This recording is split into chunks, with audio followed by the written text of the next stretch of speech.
Hey, what's up? This is Chris on behalf of myself and the K-12 Tech Talk podcast and Josh and Mark. We just wanted to say Merry Christmas and Happy Holidays and Happy New Year. We hope that your 2025 gets off on a great start. I'm just going to drop one episode over the course of this Christmas break. This is episode 31. It was a really good one. This is a throwback back to the days when Corey was with us. This is a ransomware interview with Denzel. This was an interview with Denzel. He's a tech director at a school that was hit with ransomware. He shares details of the attack, from waking up and realizing that it's going to be a bad day, to just going through all that happened, and to also realize that the bad guys posted data that they harvested online. His story drives home some major points to kind of take in what we all know, that even the best prepared tech department can fall victim. See ya in 2025. Yeah, so we do have a guest today. He's going by Denzel. His name is Denzel. Oh, sorry. Not going by Denzel. You don't go by Josh. Your name's Josh. What's his last name? Franklin? Sure. What? Jefferson? Washington, yeah. Yeah, okay. So Denzel is at a school district that fell victim to a ransomware attack in the not too distant past. And he has agreed to come on the show with a little bit of anonymity to tell us about their experience and how they made it through, I guess, and what that experience was like, and all of the dirty details. Welcome, Denzel. Thanks for having me. We're excited to have you. We've done one other interview like this with that guy was from Louisiana, right? Yeah. A huge district in Louisiana. They do their districts different down there. And his story made my skin crawl. The National Guard showed up and helped them rebuild computers for like a week. So we're really interested to hear your story. So with keeping in the mindset of a little bit of anonymity, give us an idea of your district size, client count, student count, what kind of devices you use, that kind of stuff could kind of set the scene. Yeah, sure. So we're not too big. We're about 3,000 students, 300 staff, 1-to-1 with Chromebooks K through 12, and staff are all on Windows 10 PCs. So about 450 PCs or so. Those are desktops, I guess, not all laptops. Oh, all wow. laptops. Yep. Okay, so you got some mobility built into your staff devices. So your size is relatively similar to Chris and I. Corey, I think you're a little bit smaller, right? Or about half the size? Yeah. And you always say Chris and I, but I'm 2,000. You're 3,000. Oh, I don't know why I have it in my head that you're 3,000 kids. Yeah, we talk about it, then you always revert back. Yeah, I don't listen. That's fine. So yeah, we're very similar to Denzel. We have about 3,000 students, about 300 certified staff. We do not have staff laptops, so I'm kind of curious, guys. Do you have any other questions for him going in to set the scene, or you want him to start the story on when they first realized they had a problem? Just paint the picture, Denzel. Paint the picture. All right. All right. So I'll start at the beginning and just kind of what kicked it off for us. So it was February 25th. I had gotten up about 6:30 that morning, as I normally do, have my cup of coffee and sit down, and I'm sure as most of you do, start checking my email, and noticed that our phone system was down. So I was like, oh, great. Probably need to reboot the server, normal stuff. So I connect to the VPN, hop in, start trying to figure out why I can't turn my VM on. The server that hosted it was totally fine, but the VM wouldn't boot for anything. And then about 15 minutes later, I get an email from a teacher that had a ransom note on their login screen. Yeah. So that's when I was like, oh, fantastic. So we immediately, made the call, pulled the internet, cut it off. We're not having school today. We're not being in person. Josh mode. Right. Yeah. Everything's down. Call the superintendent. He was like, do we need to shut school down? I'm like, yeah, we don't know what needs to come in. Luckily, most of our services are cloud hosted at this point. So, we use Canvas. So in the cloud, really nothing hosted locally that much anymore, minus our entire financial system. Well, So that brings up a question too. Is your student information system on site or is that hosted somewhere? That's also hosted. Oh, So okay. we we were functionally able to just pivot to a virtual day of learning. So the teacher still taught, kids still taught. By the time my staff and I got in, we were able to identify 30 devices that had been impacted by the ransomware. Basically, any staff that had been in that morning when the attackers pushed it out, got it and got hit with it. So we relatively came out of it fairly unscathed. We were able to get those staff replacement devices that same day, maybe a Chromebook, maybe it wasn't a laptop, but they could still access all the resources that they needed. Then it kind of pivoted into, okay, how do we get things back up and going? Fortunately, our backups were good. So, we have 2 physical servers on site, one kind of main server and one as a redundancy. They had kept intact the DNS and DHCP services, so clients could still connect and still get the ransomware they pushed out. Yeah. But every other server, they had encrypted the VM, so it was shut down. So did they encrypt it, I guess, at the OS level or the VMDK? Like, were they able to gain access to vSphere and somehow do something, or did they do it? They had access. They had access to every server on site. So we use Hyper-V. Oh, okay. So they had access to the Hyper-V host and encrypted the VDKs at that point, and game over, can't boot them. Oh my gosh. But again, we were functionally back up and operational by end of B the same day because we had good backups that we test routinely. Okay, so let's talk about that real quick. Backups. So as far as arm's length or air gapped type backups, was your backup server in the same domain as your production servers, or was it standalone work group type? It was standalone work group, so it wasn't on the domain. Okay, so we're air gapped backups. Are you doing them to disk, or are you doing them to tape? What was that? To a NAS, so just to a network attached storage through iSCSI. Okay.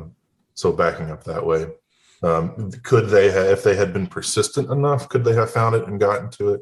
I'm sure they could have. They could have compromised credentials at some point and gotten to it, but they didn't. But we also back up offsite to Azure as well. Okay. So go ahead, Corey. Hold on. I'm a VMware customer, and I think the rest of the guys are here as well. Even though you're Hyper-V, how do you think they accessed your Hyper-V? We were able to. We worked with a cybersecurity company to do the investigation, and we were able to determine that they compromised the logins of one of my staff. Oh my gosh. They basically had admin credentials and RDP access to whatever they wanted at that point. So this wasn't more of like a virus or malware traversing your network. This was actual. They had credentials and they were absolutely. They were clicking the keyboard and mouse themselves. Yeah, actually, that same morning, I remoted in over the VPN, and I was in both as my account, which had some admin access, and as our domain admin account, trying to figure out what the heck was going on. And then all of a sudden I got kicked out of the domain admin account and tried to log back in. The password had been changed. Oh my God. They were actively in the same time as me. And I was like, oh shit. And I started changing passwords, disabling group policies before I got kicked out. Before I had a tech on site to pull the internet. Like, this is making me nauseous. So you were at that point you were still home, right? Yeah, I was still home. How far away do you live from your school? I'm about 30 minutes away. Oh my! I could not imagine that drive. Yeah, but luckily I have a tech that lives within 10 minutes. So what'd you tell that tech to do? I said, go pull the internet, go pull our ISP connection, just yank it. And they got there about 5 minutes later. Oh my God. I could not imagine. I'd probably be passed out on the floor. That'd be horrible. Yeah, we've had a conversation. My only fear was like, I hope our backups are good. Yeah. So how often are you testing your backups? We test them about every 3 months, about every 90 days. We'll pick a system or whatever and test it. So you do a full restore run it as a parallel, not on the Yep. network device, boot it up, make sure you can see everything. Make sure everything boots and it works okay. Yeah. Which I guess, this is god awful. Just this terrible story. But I guess this type of intrusion where it's an active person, as long as they didn't infect your backups, you actually probably feel better about your backups rather than like if it is malware, you have backups stored for a while, but you don't know, that malware could have been sitting on the servers for what, months, and then it activates at a certain date and time. So I mean, I think with this scenario, maybe you feel a little better if your backups restore, like, hey, we're in pretty good shape. If you had a malware attack and you restore, you're like, well, let's do virus scans, but I hope the malware is not sitting on the backups already. Yeah, what we did make the decision, it's like, okay, do we restore AD? Do we just restore it and move on, or do we just wipe it out and start over? So I just said, screw it, wiped it out and started over, because then I could guarantee you they didn't have access at that point. Yeah, I would almost 100% agree that you don't know what account was compromised. At that point, I didn't know. We didn't determine what account had been compromised or, really any action they took until about a month later. So you said the first comments to your tech on site was kill the internet. I've had a conversation I've got two guys in my office, and I've had the conversation, if any of us ever get that call from a user that says, I've got this really weird screen up asking me for Bitcoin, the first thing you do is you go into our server room and you take a pair of hedge trimmers to the fiber connections, and we'll clean it up later. Yeah. Yep. Holy seems crap. A little hedge trimmer seems a little extreme. Nope. Well, and who cares around hedge trimmers? I mean, me. I've got a pair sitting right by our core just for that reason. An emergency break glass. So Denzel, what? So obviously, the first steps is you're trying to mitigate the issue and then get critical staff going. And then how long did it take before you're like, okay, let's call the insurance and let's get the ball rolling on that? So our basic standpoint through our incident response plan is, restore services, right? So we want to get people back in the building and functioning as quick as possible. So the first thing we started spinning back up was, all right, we need DNS DHCP going, got that restored back up. We knew we were going to rebuild the domain, but they were still able to log in to their old account. Even though the old domain didn't exist, it was still there. They could still log in. From an end user standpoint, there was nothing functionally different for them. They just knew we had to come and touch their device at some point. And then it became communications. Our phone system is still hosted on site, so we had a good clean backup of that. Got it back up and running. So once those were back up, then I felt comfortable saying, okay, we can bring people back in. We had already identified all the machines that have been impacted. Fortunately, we were still in this hybrid learning mode. So, not all of our staff and students are on site. So that, helped save us some headache for sure. Interesting. You just said something about the incident response plan. So your district does have an incident response plan that you can refer to? Yeah, we do. I mean, I wrote it lived in my head, but it's just some basic, okay, let's make sure we're checking these boxes and not missing these things. Do you believe that document did help you? Yeah, especially if I had been hit by a bus, that it definitely would have helped. If someone just happened to walk in and figure it out, I would not wish that on anybody, but just having some kind of game plan to follow definitely helped. Because of course you're freaking out, trying to figure out what's going on and, hoping your backups are good and hoping you can get everything back. Just having that peace of mind, this, steps that I created when I was of sound mind, right? To point back to and go, okay, we need to check this. Let's check that. Let's move on. All right. So you said your first steps were to get DHCP and DNS backup, which makes complete sense. But I'm thinking of my environment. I have a ton of DHCP scopes. Did you have your scopes and ranges documented somehow? Yep. Okay, yep, you did. Absolutely. Yep. Yeah, we have basically a network spreadsheet that documents all our scopes, IP ranges, reservations, all of that stuff. So, yeah, that makes documentation sense. Really saves you in something like this, where you're not trying to rack your brain and remember, what was the subnet for our early childhood center. Right. I couldn't tell you that off the top of my head, but I could go look it up and tell you. Interesting. I mean, we had gotten into the habit. I've got a tertiary AD box that we turn on once a month or so. It syncs. It has DNS, DHCP, Active Directory, so it gets all that stuff once a month. But in Corey's thought process of, okay, what can you trust?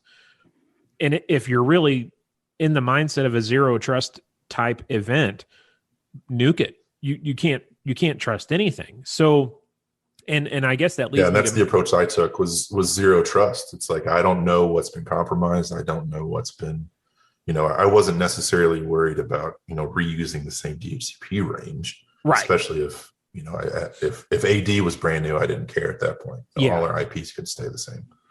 But, so that leads me to my next question. Then, if my thought process in a zero trust type mentality in the heat of the moment, my first inclination is going to be every desktop or every PC is off network until it can be reimaged. Did you guys go that route, or did you just reimage the ones that you knew had the 30 that you knew had a problem right away, or did you end up reimaging everything?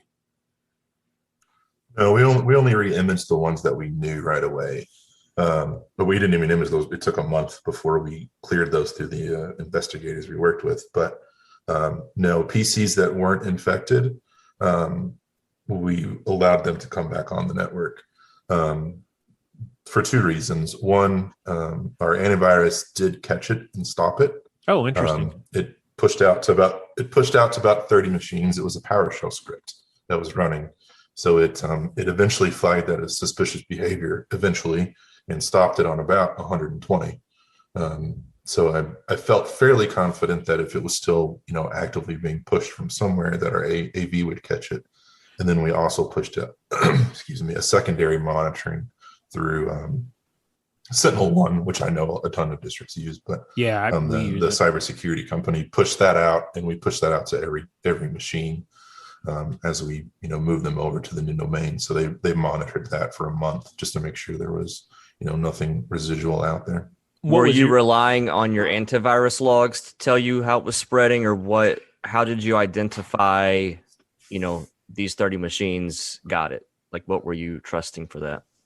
Well, the 30 machines we knew because the staff couldn't use them anymore. Right. But then for all the remainder machines, for people that were still in districts, we physically checked them. So, if they weren't encrypted, we kind of went off. If they weren't encrypted and RAV and Sentinel-1 didn't flag anything, we went on the assumption that they were clean at that point and joined them to the new domain. Interesting. So how quickly was the call made to insurance company, or the following day? That very next morning is when we called them. And I don't know what your policies are, but definitely check and make sure you have a solid cybersecurity insurance policy. We had to pay the deductible, but they paid for the attorneys, the cybersecurity insurance, the cybersecurity investigators, and they paid for 30 replacement devices. Oh, wow. Even though we were able to reimage those and reuse them, they still considered them, impacted and damaged due to the attack. So they replaced them, except for the warranty. We still had to pay for the warranty, which was interesting. But and just to give you an idea of the cost of some of this, just the cybersecurity investigation alone, if the district had to pay that out of pocket, was $55,000. Holy cow. We have yet to receive the bill for the attorneys. I suspect it will be, six figures easy. So moving on to this part of the story, like you were, I guess, assigned a team, and then how hands-on were they? Were you just more of a worker for them, and they told you hey, we need this information, or how did that flow kind of go? So they help with a whole slew of services. First, they want to help you recover. We didn't really need their recovery services. We had already, kind of established services and were back up and running at that point. So yeah, to your point, I was more of the, we need to try to capture this log, look at this kind of information. But if we did need help, we don't know how to rebuild AD, or we don't know how to do these things, they definitely had people that would have stepped in and help with that kind of stuff. And I think the important point there is too, I mean, any IT guy can rebuild AD. I think the important part there is rebuilding it quickly. Yeah. Because you or somebody on your team, it might have taken a week to rebuild. I'm sure whoever the cybersecurity company was, a day and a half, and they've got stuff up and running the right way, to a standard of whatever. I think that's an important distinction here, is that, they bring in these teams that they know what the hell they're doing. So yeah, that's, were they decent to work with? Was insurance decent to work with? Was the cyber company decent to work with? Oh yeah, absolutely. They're very understanding, and, we're absolutely there to help. The attorneys as well. Unfortunately, we did have some information that was compromised, and we can talk about that a little bit. So we also had to do the whole notification process and send out letters. Insurance covered all of that too. And, that was all done through an outside company. So we didn't have to rely on district staff to fill those questions and answer those phone calls and that kind of thing. Yeah. I've heard the minimum. I've talked to a couple different places where this has happened, both in education and actually in a healthcare environment, where a breach like that happened and they had to send out a notification. And everyone has said minimum, if that happens, minimum $100,000 just for that service. Oh yeah, easy. We haven't seen the final bill for that, but yeah, it'll be. I think when all this is said and done, it'll probably be around 300,000 that we would have had to pay if we hadn't have had, the insurance. Yeah. Who figured that part out about the data being taken? Was that your team, or was that the forensic team? It was both of us. So we determined what we try to determine what we could on our end through event logs and just, try and look at things. But definitely the cybersecurity people did, more of the legwork on that. And fortunately and unfortunately, most of the groups that do this, and the one that targets us, they have PR websites where they post all this information. Yeah. So it's really easy to go look and find out, well, we know what they got now. We know where it came from too. Oh my gosh. So, yeah. Did they end up posting your data? Yep, absolutely. Oh my gosh. Oh, wow. Yeah. Yeah. So at the beginning, I was 95% sure they got nothing. I'm like, well, we're fine. There's nothing. Told our superintendent, like, I don't think we'll have to worry about sending notifications. We didn't have any file shares anymore. Most of our stuff was offsite. Our financial system, the database looked actually intact. They had just encrypted the VM. So I didn't think they got anything there. But lo and behold, you don't always know what end users have stored on their devices, or, and when you have people that have entire files called employee social security numbers, those tend to get targeted. So, oh my God. Yeah. When I saw that, when I had been monitoring their site to see if we, popped up, and then it popped up, I was like, damn it. And then I looked at what they had. I was like, why did you have these files to begin with? So you, how did you know who they were? Yeah, that I was going to say the same thing. The person where the files came from, or the attack? No, the attack. Oh, they tell you. So on the ransom note, they say, this is the group we are. Here is our website if you don't believe us. So you can go right now and look and see the several hundred targets they've hit since last year. So did they ransom you? Like, did they give you a dollar amount to pay? No, they did not. They gave us some .onion email addresses to contact them at, which we did not even contact them, to talk about payment. But I was like, yeah, I'm not talking to you guys. Did you even have a conversation with the insurance about that? Like, did they advise you at all to pay or to not pay? They asked, they're like, what are your position? I'm like, we don't need to pay. None of our data was, we restored. We don't need to get anything back. And there's no incentive for them not to post the information anyway. Right. So no, I didn't even engage with them at all, which is why they then eventually, posted what they got, but they would have posted it regardless. Well, and from what I understand, it's not real cut and dry as far as the legality of a US based company to pay a ransom. Yeah, especially a school district. I'm like, how do you even do that? Yeah, we go to our board and be like, hey, we're going to pay a ransom. From what I understand, the insurance companies actually work through a third party intermediary that is actually overseas. So you're not actually paying directly the ransom company. You're paying this third party who then pays the ransom. So it kind of skirts some laws that way.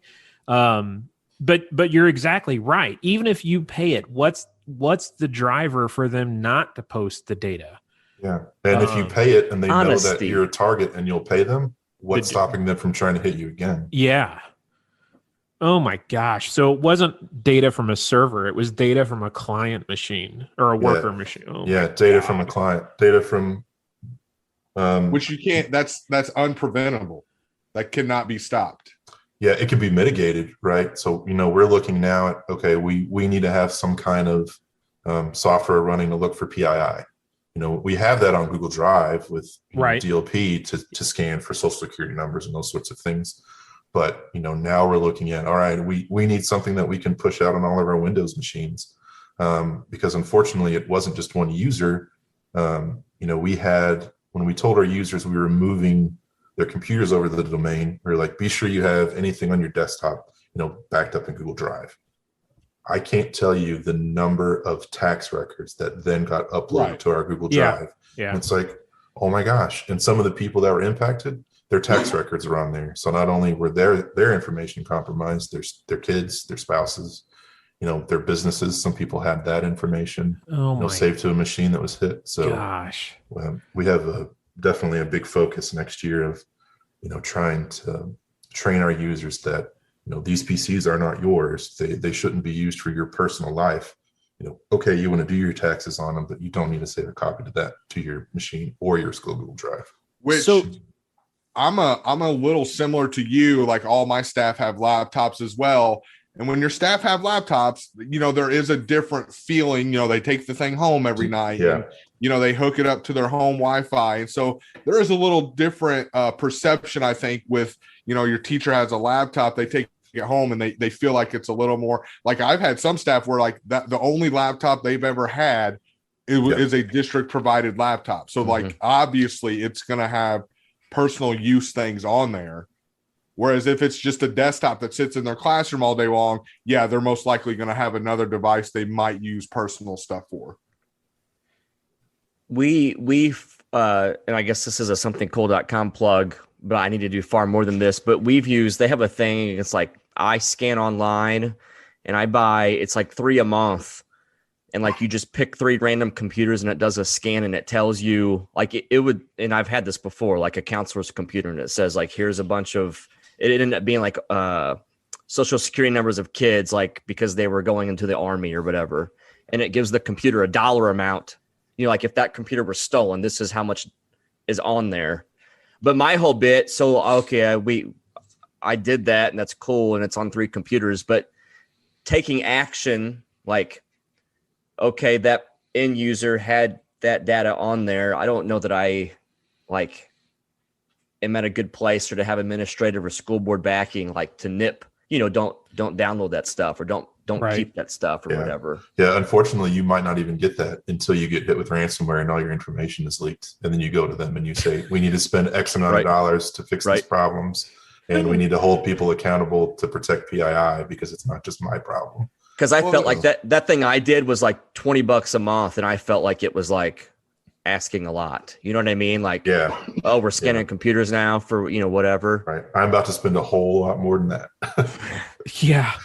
And that's such a reactionary process. It is. Yeah. You can't get ahead of, especially any sys user, you can't get ahead of them, downloading a spreadsheet that had information they probably need to use for something, and then for them to remember, oh, I need to delete that file when I'm done. Yeah. Like that's, I don't know if that's even real world to think that. What's Yeah. real And world? there's software that will do that, right? There's GLP software for Windows that will, catch those files and flag them and then, delete them eventually. But you're talking serious money at that point.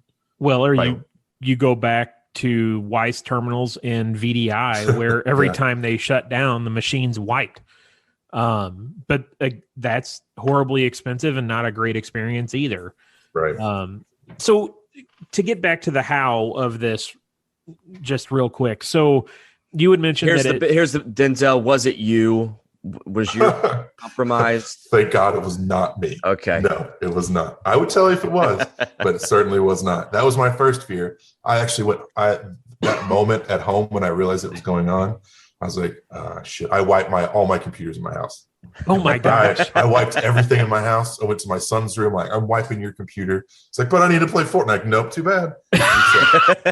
Everything. I'm like, oh my God. There's a virus. Like, if this came from me, I'm just turning my badge in and I'm gonna do something else. So did the forensics company figure out how they were able to compromise your staff? So unfortunately not, but they were able to determine that they had access to our network for around 3 weeks. Oh my gosh. That was the first action that they were able to find with that compromised account from, my staff member through a RDP server. So we did have one RDP server that they would use occasionally for different things. And I thought, it's only open to, these 3 staff members. Their passwords are fine. I don't think we have anything to worry about. Obviously we did. And of course they connected to that through a Tor node. So there's no way to even determine where they came from. But so yeah, okay. they were on the network for 2 weeks, collecting information to try to figure out, I guess, how to hit us. So back up for a sec on the RDP server. Yeah. Was that publicly accessible for those 3? Okay. It was. Gotcha. Yeah. So that's not happening. So they somehow harvested credentials of one of your technicians who had elevated access. And then I guess they probably did a port scan on your external address, on your external IPs. Yep. Found RDP port. Yep. Whoa. Yeah. This particular group, in other investigations, they almost always initiated with some kind of phishing email. So the assumption is they, hit an end user's computer, my staff member logged in, and then, or his credentials were cached and they, mimikatz and grabbed them. But the cybersecurity company agreed that it was likely initiated with a phishing email at some point in time. So a phishing email that then installs some piece of malware on a machine somewhere in the district, right? That your staff member either logged into or had cached credentials on. It kind of sounds a little bit of bad luck, if it happened to be this privileged account. I mean, or maybe it took them 2 weeks. They could have been, maybe gathering other account credentials as well, and they finally found one that hit some pay dirt. That it really stinks that you'll probably never know. I mean, exactly they could have, they could have impacted a machine a year ago, right? I mean, there's no, we like to think that it was a quick in and out, but they could have been sitting on my network for a year monitoring. We went remote learning in the spring, and all the staff in my building was at home. Right. Yeah. Then we lose command and control at that point. Yep. But so who knows what happened? So admin credentials. Do your average users have admin credentials? They don't. Okay. Now some users need to for certain software requirements. There's probably about 50 on my network that had local admin access to their machine. Yeah. They don't anymore. Yeah. So, we're looking at, PAM, privileged account management programs that will allow us to rotate, admin credentials so it's not always the same. Use that to manage software that doesn't need admin credentials instead of having the local users. It's expensive, but I think it's a necessity. Or it's going to happen again. Would LAPS fix that at all? No, I mean, it would help if they had used, a local account Yeah. compromised, but Not a domain account. Not a domain account. Yeah. Which I may have missed this account that got compromised. You said it was a domain admin account? Yeah, they had domain admin rights, so game over at that point, right? Yeah, that's over. Yeah. Yeah. You're kind of screwed no matter what. Wow. I had a question. I can't think of it. Chris, you got anything? Well, I'm glad that you are sharing the story because I know in our experience, even, in our Tri-County area here where Josh and Corey and I hang out, we've had neighbors go through things and it's easier to not talk about it than it is to talk about it, of course. Oh, absolutely. So then you're staring at them and you're wishing they would tell you what happened so that you can fix it for yourself. Yeah, we have to be open and honest about this stuff. I mean, even if there were, things we did wrong, should we have had an RDP server open to the outside? No, we shouldn't have. But did we? Yeah, and tons of schools do. Yeah. We have to be honest about this and learn from each experiences and try to get better. The easy thing that I can say to that, so yes, you shouldn't have had that. But then earlier you told me you had an incident response plan that I don't have. You know what I mean? Yeah. So we did doing your best. Yeah, we did a lot of things right. I mean, I do external pen tests routinely. 3 times a year we have external pen tests done. Okay, so you're paying somebody to do that? No, we don't. We will partner with a local university that has a cybersecurity program. Sweet. I can't get them to call me back. And did the pen test ever call flag? Oh, they flag stuff all the time. Yeah. Well, did it flag hey, this RDP server it's a risk out there? Yeah. And I was like, yeah, it's fine. I've got an incident response plan. Shut up. I was like, what are the chances? 3 people have access. It's not a big deal. It'll be fine. Yeah, not anymore. Yeah, Josh, you're not supposed to laugh. Oh, sorry. But I just have one more question that I wanted to make sure I asked. How supportive, and you're not gonna bemoan your boss, but how supportive was your admin team when this started and throughout the process of hey, I'm trying to think of if this happened to me, I'm calling my super probably on my way into work, hey, there's a potential, we have a big problem on our hands, I'm driving in now. And then from after that, how was the admin team on supporting? I'm incredibly lucky where they have complete trust in me and my department. If I tell them this is what needs to happen, this is what's going on, they go, okay, do what you need to do. Same with our board. I know that's not the case everywhere. So I'm incredibly fortunate that, they were 100% supportive. There was never, finger pointing and going, why did this happen? This is your fault. Yeah. None of that. Yeah. We had an executive session with our board once we determined that notifications would be going out, and I pretty much laid it all out on the line for them exactly what happened. And they couldn't have been more understanding and supportive of us. I think it's just a matter of, how you control that narrative and how you interact with them. And, are you able to, to have that relationship with them? And fortunately I do.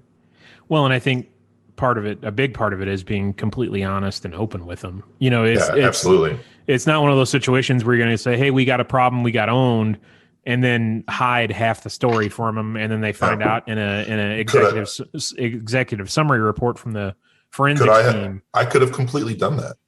I could have restored stuff. No one would have known. No one would have known except for me that information was posted and leaked. Oh, yeah. So absolutely. Does it happen? Absolutely. This particular group, I went on and I looked at all their other targets. There were many, many schools, none that I knew or recognized, but I would then Google and go look and was there a news article? Did they ever post anything to their website? No. Wow. Nothing, not a peep. So, who knows what businesses or schools have been impacted, and just, you never know. And this one group had 300 targets, successful targets in a year. Wow. So just say one a day. Yeah, really. Holy cow. Were they Russians? I don't know. Maybe, but I don't think the group that hit us has been really identified where they operate out of. So we did talk to the FBI. They called that same day. and talked with me and asked if we needed any support and if we discovered anything to share it with them. Unfortunately, I couldn't. 3 days later, after we were hit, we got a notice from MSISAC, multi-state, warning about this specific group targeting schools. It's like, that would have been nice about 2 weeks ago. Oh, geez. But really, I mean, 2 weeks ago, I get the MSISAC alerts. I read them. Okay, whatever. Right, move on. Yeah. I mean, I live in fear most of the time anyway, but it's, it's just a level, what level of fear am I at today? Yeah. I really think if someone is determined and has the right resources, they're gonna own you. They're gonna get your stuff. Have a plan, have backups. You had mentioned that your antivirus software that you were using, it took a little bit, but it finally did start catching on. Yeah. Can you share what that was? Yeah, it was a Avast. So we use a Interesting Avast business. Yeah, not the free version. We pay for the actual version. But yeah, it did catch it. Interesting. So it I guess in recap, it still comes down to the human. Absolutely. Yep. And multiple humans at multiple levels. If it wasn't for your staff members that had a file named employee social security numbers, you wouldn't be in as deep as you are, right? But you still would have been compromised. Yeah. It's just crazy. So not long after your event happened, there was a school district on the western side of the state that this happened to, very large school district on the western side of Missouri that this happened to. It'll be interesting if the post-mortem report ever comes out on that to see what happened there. Guys, do you have any other closing questions or comments for Denzel? I did want to mention, if you want to know how effective your antivirus program is against ransomware, KnowBe4 has a free ransomware simulator. Oh, really? That will run against most of the common ones, and it will tell you if it would have caught them or not. It's a free tool that they have. Huh. I'll have to try that. You talked about, like, you went somewhere to see if the data had been leaked. Yeah. Where was that? It was a Tor site. So okay. Dark web. Yep. Yeah, he had mentioned that was part of the ransom message on the machines. Okay, gotcha. When they came up. Yep. Wow. Any final thoughts, warnings, takeaway? You must do this from your experience. Oh, I think he dropped. He just got hacked again. He did get hacked. Don't again. say that. Oh, hang on. He's coming back. Denzel. I was out. I was done. I went to close the chat window. I hit the wrong head. Oh, yeah. Chris said you got hacked again and then laughed. That's pretty rude. Probably. If I did, I move into a cabin in the middle of the woods. Man, I think I would be living in a cabin anyway. I mean, good God. These guys make fun of me because of how high strung I am. I mean, Chris had a little issue with Kaspersky, I don't know, about a month and a half ago, 2 months ago. Yeah. Where our antivirus ended up acting like it was a virus. It was just our antivirus spazzing out, but it had all the signs of a virus. It was changing DNS servers on clients and pointing them. And, he's like, he called Corey first. He called me. Of course, my first reaction was call the FBI and unplug your internet. But it's just. But Josh, you hear a story like this and you're like, oh, I mean, this is why I'm scared all the time. Oh, absolutely. And I know this stuff happens every day. That's the thing. And there's only the cybersecurity investigator I primarily worked with. He couldn't tell me what company, but he was like, "Man, you don't have it bad." I'm working with another client right now that has 7 sites across the country, 20,000 PCs, every single one impacted. Oh my! All of them ransomed. Everything ransomed. It's like, what do? You pay the ransom because you have to get it back. Like they had no backups. Like, what do you do? No, a company that big and no backups. No backups, or their backups have been impacted. Right? Well, I think the scariest part is there's no 100% prevention. No. you do what you think is best. You learn from your colleagues at other districts. You work together. Somebody learned something, like Denzel's taught us some things today, but there's still like you have users that are connecting to the internet. I mean, there's just no prevention. There's no that's the risk. Yeah. You employ humans. There's risk. Absolutely. Yeah. I mean, my takeaways would be check those backups, don't cross your fingers and hope they work. Make sure that they're going to work and segment them off. So if someone does gain access, at least they're hard to get to, hard to find. Yeah. And have multiple redundancies in case they do get one, you got it somewhere else. Right. I think I'm up to 4 copies right now. And an incident response plan. And an incident response plan, so you don't miss anything. Yeah. So It's Denzel, the little things. That's a Denzel joke. I'll include you in this conversation.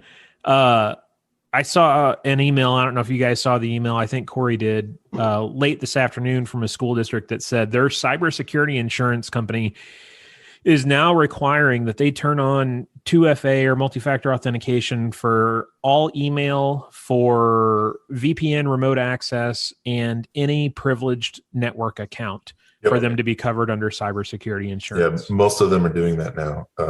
We're already doing that too. 2 factors on for every single administrator, principal, counselor, anyone that has access to information on Google. It's already on, and we're pushing it out for AD for anybody that has privileged access to.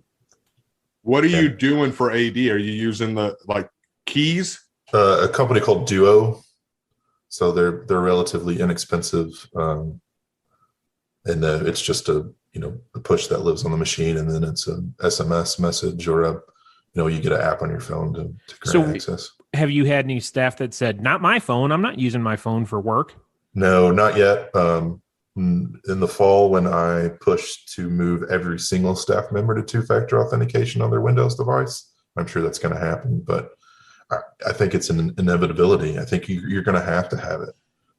If not, this stuff's just going to continue. If we had 2-factor on, nothing would have happened. They wouldn't have gotten in, right? Or we would have been a much harder target, and they would have moved on, right?